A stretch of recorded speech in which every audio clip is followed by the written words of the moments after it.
tell you how much I appreciate you inviting me over here today. Well, it's my pleasure. I think we could both use the company today. I know I could. Besides, Bo is worried about you pining away in his absence. He is? Oh, have you talked to them today? No, not yet. He and Clint usually call when they get back to the ranch at the end of the day. At least that's been the routine so far. Tell me something. What unnecessary goodies have you brought? Oh, it's an O'Neill tradition. During a crisis, we have a major pig out, so I stopped at Fletcher's Bakery and I bought us a pumpkin pie. They make the best in town. Happy Thanksgiving. A pig out? Well, thank you very much. You didn't have to do this, though. Oh, my pleasure. Thank you. That's very thoughtful of you. I'll tell you what, I'll take it into the kitchen, give it to Cook, and she can serve it for dessert. Oh, the children are going to devour it. I hope you don't mind their joining us for dinner. Oh, no, I think it'd be fun. Yeah, well, I have to warn you. They do tend to dominate the conversation these days. They've become terrible little chatterboxes, and we're still working on their table manners. Couldn't be any worse than my sisters and me. I'm not so sure. I'm sure that Connie and Joy have adult conversation now, and I'll bet you they don't eat their peas with their fingers. Not necessarily. You know, when Joy was a little baby is when my mom died. I think I told you that. And Connie must have been about Kevin's age.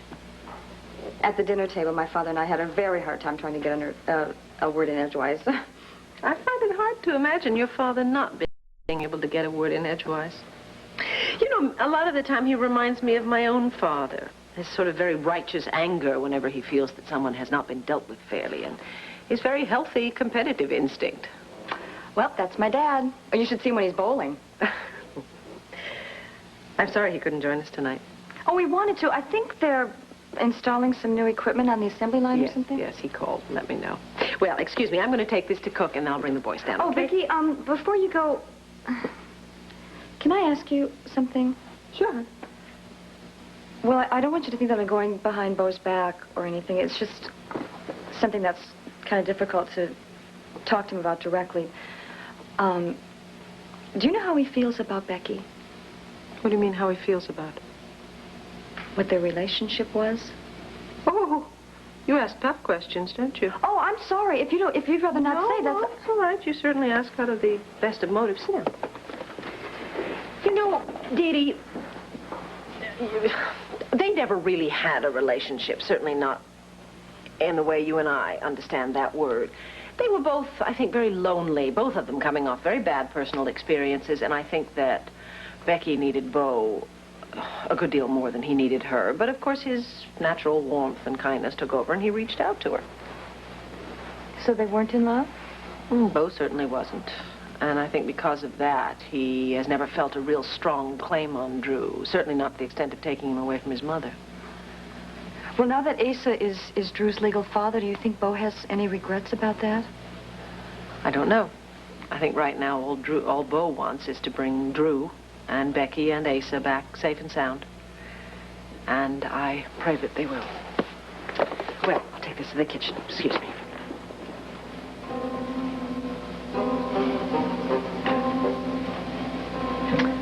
Oh, I hope you know that my heart's with you. I'll tell the children, darling, and you know we're praying for you. I know you are, honey. Thank you. Good. Now, there's a young woman here who would like to speak to Bo, so don't hang up, okay? Oh, yeah? Would she be blonde and kind of young and dimples, maybe? Steve there? Here, come on, man. Is that you? No, but the next voice you hear. Gentleman wishes to speak to you, Dimples. Bo? How you doing? Oh, honey, how are you? I'm fine. You must be exhausted, huh? Well, a little trail beat, that's about all. Were you on horseback all day? Yeah, here's Clint, me, and the sheriff's party, you know, and we got Civil Air Patrol, you know, searching the air, search helicopters, looking for parachutes, just some kind of sign, you know, any damn thing. Well, I guess it's best that you haven't found anything yet. I mean, there's a lot of country out there. They could be just about anywhere. Yeah, I know. That's what I keep saying, but, you know, we gotta just turn them up quick. You know, high desert's awful cold this time of year, sweetheart, and that little boy. You know, I'll tell you what, when I find him, bring him back home, I'm never gonna let him out of my sight again. You have to leave so soon. Well, I think so. I know you want to tuck the boys in, and we both have an early day tomorrow. Well, I tell you what, if I hear anything, I will let you know immediately, and I can't thank you enough for coming. I also want to tell you I've never seen the children take to anyone quite so quickly as they have to you. Really? Well, they're great kids, Vicky. You did a terrific job with them. Thank you. Let's hope you can still say that when they're teenagers. Don't go anywhere until we see who this is. Hello? Vicky, they found Asa and Drew. Thank God. Thank God they found Asa and Drew. How are they? I don't have any details, but they're alive. And Bo and Clint went to pick them up by helicopter, and Clint radioed back that I should call you right away. Yeah. And, they were in some deserted town. Well, are they all right? Well, Drew seems to be all right, but Asa's a little rocky, so they're taking her right to the hospital. What about Becky? There's no sign of her yet, but they'll find her. They must have been separated. Oh, dear. Well, Clint couldn't get any information out of Asa because he's a little bit out of his head. Tina, please keep us informed, will you? Oh, and tell Clint and Bo if they call that they should find out how Asa is. Of course I will. Keep your fingers crossed, Vicky. I'll get right back to you, okay? Okay, hon. Bye-bye. Vicky, they haven't found Becky. But Asa and Drew, they're safe. Oh, Vicky, do you know what that means? That means that Bo's got his little baby back.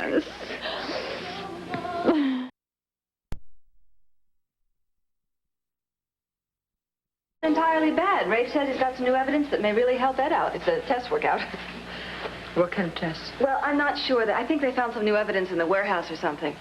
So the delay in convening the grand jury hearing may help out after all. Vicky? I'm sorry, what were you saying? Just that there's some new evidence that Rafe wants to introduce at the hearing this afternoon. Oh, well, that's good. I hope the evidence is conclusive. Vicky, what's the matter? Clint called last night. Oh, God. He caught the red-eye flight from Phoenix, and he should be arriving in Philadelphia any moment now. So what happened? I mean, if the news were good, you would have told me already. Have they given up hope of finding Becky? Yeah, I'm afraid that might be the case.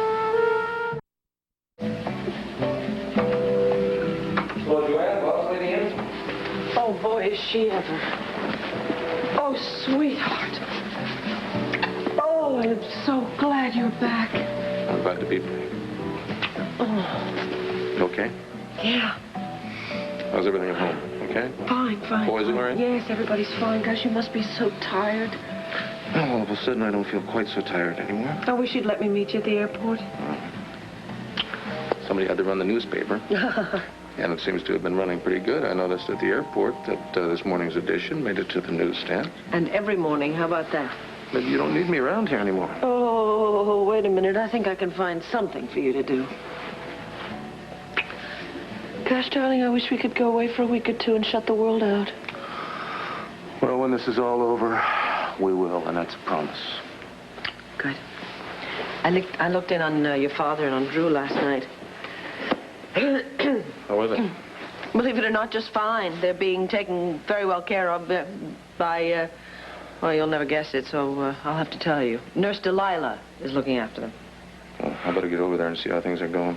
No. She's doing a wonderful job. You wouldn't believe it. It's remarkable what that girl can do when she puts her mind to it. That's not what I meant. I have to talk to Asa. About the search? About Becky? Yeah. It's been too long, honey. I just don't know how she can still be alive. Oh, darling. Completely called off the search? I wouldn't have come back if they hadn't. But I mean, the sheriff's office, the state police? Everybody, honey. But why? I mean, what makes them decide to just give up on her like Sweetheart, the sheriff, the captain of the state police, they both lived in that area all their lives. They know that country like the back of their hands. They know how long somebody can survive out on the high desert this time of the year, even if they knew what they were doing. And Becky had never made a parachute jump before, sweetheart. The chances of her landing and not getting seriously injured are slim and none. I wouldn't have come back. If they hadn't convinced me, it was hopeless. I know you wouldn't. And now you have to break it to Asa? Yes, and I better get over there and get it done before he calls Phoenix, talks to the sheriff's office or the state patrol. I don't want him to find out like that. No, of course you don't. Do you want me to come with you? Yes. But you can't. Somebody's got to stay here and run the store. And besides, it probably would be better if I'm alone with him when I tell him that way. He won't have to put up some big front, you know. Okay. Okay. Well, listen. You tell him I send my love and my prayers, okay? I will. And give little Drew a kiss for me. Oh, you might ask Asa if he'd like us to take Drew for a few days. You might suggest it. I will. Okay. How the hell is he going to break this to a little kid? No, you'll just have to tell him that Becky had to go away for a long time, and then when Drew's older, he'll understand. Yes, you've had some experience with that, haven't you? Well, Kevin was just about Drew's age when Joe died, remember? Oh, sweetheart, I've never seen you so concerned about your father. I don't think he's had to bear this kind of shock before, you know? I mean, he really loved Becky, and, I mean, underneath all that crustiness and that hollering and yelling and screaming. I know, he's a sentimental old fool. We all know that. Take care, sweetheart. You coming back here, or will I see you at home? Well, I don't know. I'll have to play that by ear, but I'll give you a call. Okay. See you later. Love you. I love you. Yes, I had to tell him, honey. He, you know, it was the main reason they called out the search. And how's he taking this news? Well, he wouldn't accept it. He brushed it aside like it was some kind of bad stock report. Yes? What is it, Harry? Madam, Mr. Rinaldi is here to see you. Send him in, please. Thank you. Mr. Rinaldi. Thank you. David. Vicky, Clint. David? Well, I was hoping Michelle might be here. She's not at the apartment. No, she's not here. Just a moment. Heron! Excuse me. Yes. Have you seen Michelle Bowden anywhere? Well, madam, I was out doing the shopping, and I haven't seen her on the property. Thank you very much. Something wrong? Yes, may I use your phone? Certainly. Thank you. Michelle ran out of the courtroom, and we're looking for her. Did she testify? Did she clear Ed? No, she was on the witness stand. Carl was getting ready to question her, and she said something about being sick and ran out of the room. Running out of the courtroom seems to run in her family, doesn't it? Cassie, is Jenny there? No, David, she was looking for Michelle, and she left already. Did she say where she was going? Yes, the front street warehouse. She said that Michelle might be there because that was the last place her father was when he was shot. Oh, boy, I don't like that. Listen, if Jenny comes back there, you tell her to call me right away, okay? All right. David, calm down? Well, I don't know about calm down, but he decided to wait for Jenny's call at home. What are you doing? Catching up on my reading. Hmm? Yeah, it's pretty easy to see that Ed's greatest public supporter is right here in this room. There's nothing wrong with that, is there? Well, you sort of stretched the limits of objectivity, but frankly, I would have done the same thing. Of course you would have. Yes, I think the deck was stacked against him the minute he walked into that warehouse. Mm-hmm. And I'll be damned if I would have let the banner make it any worse. Mm. You're so clever. You know something? If you weren't already the executive editor, I would promote you immediately. Oh, really, Madam Publisher? Well, in that case, how about a raise? No raise. Think of all the nice things I could buy. Everything that I want in this world, I have right here in this house. And knowing that you have confidence in me and that you love me, that's enough. Yeah? Mm-hmm. Well, in that case, then, forget the raise. Forget the raise. You really are a very remarkable man. Oh, really? I think that anyone else in this situation would be threatened, any other man. But you're not afraid to tell me when I'm wrong, and you're not afraid to support me when I'm right. Well, honey bunch, I thought that's what men were supposed to do. I think they are supposed to do that, but they don't usually. Remember when you were the executive editor of the Chronicle, how we used to fight over everything? Oh, do I? You know, you were some tough competition. So were you. Very nice that we're on the same side now. Yes. Amen to that. You know, darling, when I started in publishing, in journalism, I should say, I so wanted my father's approval. I wanted him to like everything that I wrote, and I wanted him to say that I was as good as any of the other reporters there.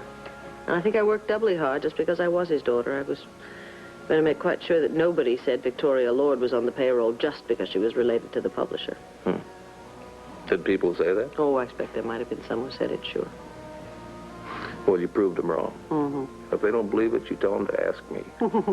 Same thing, isn't it? You're my husband. Not exactly. Besides, you proved yourself to me a long time ago. Thank you. That means a lot.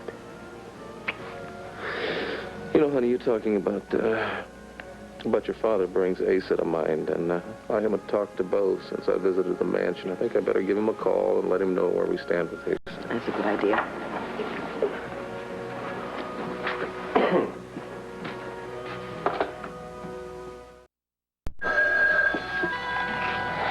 Hello. Hello, Bo. It's Clint. Anything new? No, not on my end. How about Lambview? How's Asa doing? Well, not too good. He's hanging onto some slender thread of hope like it was a logging chain. Well, you can't blame him for that. You coming back tomorrow? Yeah, I think so. There's really not much point in staying on here. We might as well just face it. Well, I hope you can convince him of that. Yeah, well, I'll have to talk to him when I get back.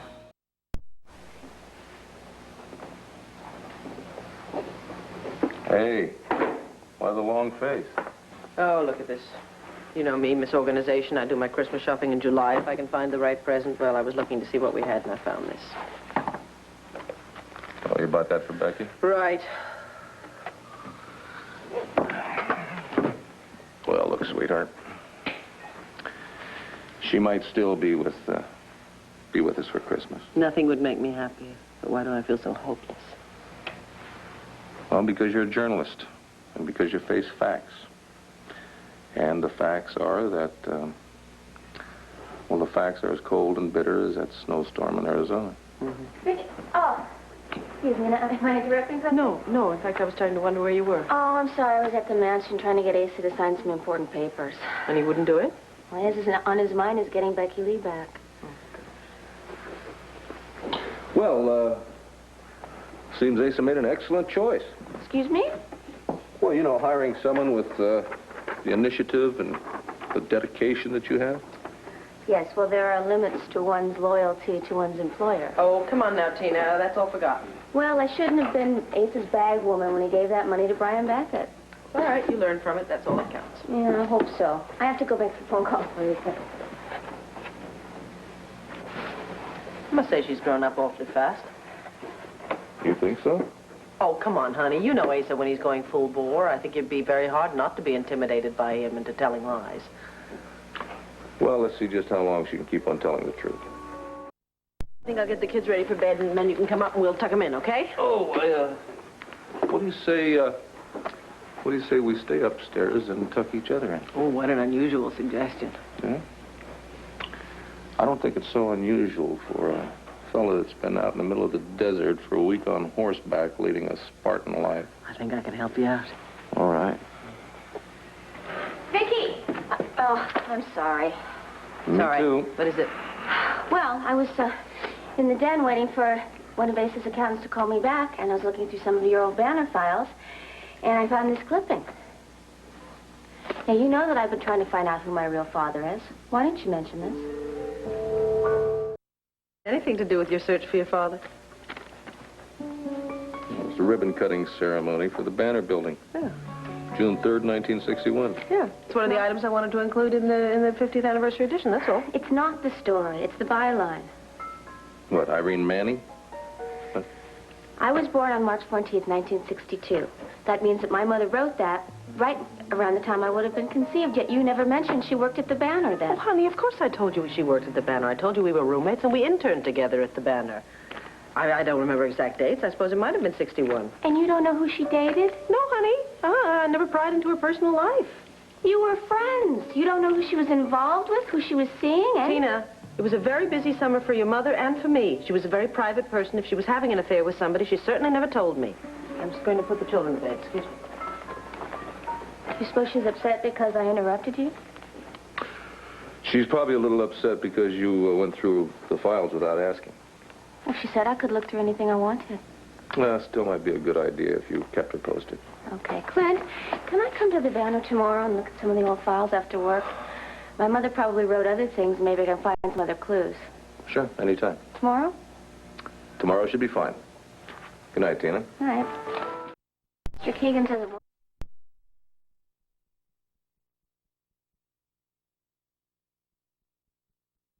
Hey, aren't you supposed to be over at Dorian's? Yes, well, I'm going there right now. I just wanted to stop by and tell you that after that I'm going to be at the hospital. I'm going to check on Michelle. Oh, how's she doing? I don't really know. I called and they said she's in the operating room right now. So I expect David and Jenny could use some company. Poor little thing. She just gets one bad break after another. Yes.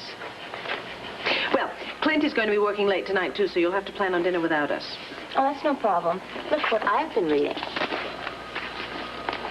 The Society column. July 1961. Written by my mother and a man named Spencer Fairbanks. Yes. I remember Spencer. I didn't really know him all that well. He was a very ambitious young reporter. So what did he look like? Do we look like him? Oh, Tina, for heaven's sakes. Well, why that kind of a reaction? If he and my mother worked together, they probably dated. Your mother and Spencer did not date. I know that for a fact. Well, according to you, she didn't see anybody that summer, but that was the summer I was conceived. Honey, Irene and Spencer were colleagues. Nothing more. Oh, Mr. Bottomley. Mrs. Buchanan, how nice to see you. And you, too. You're looking very fit.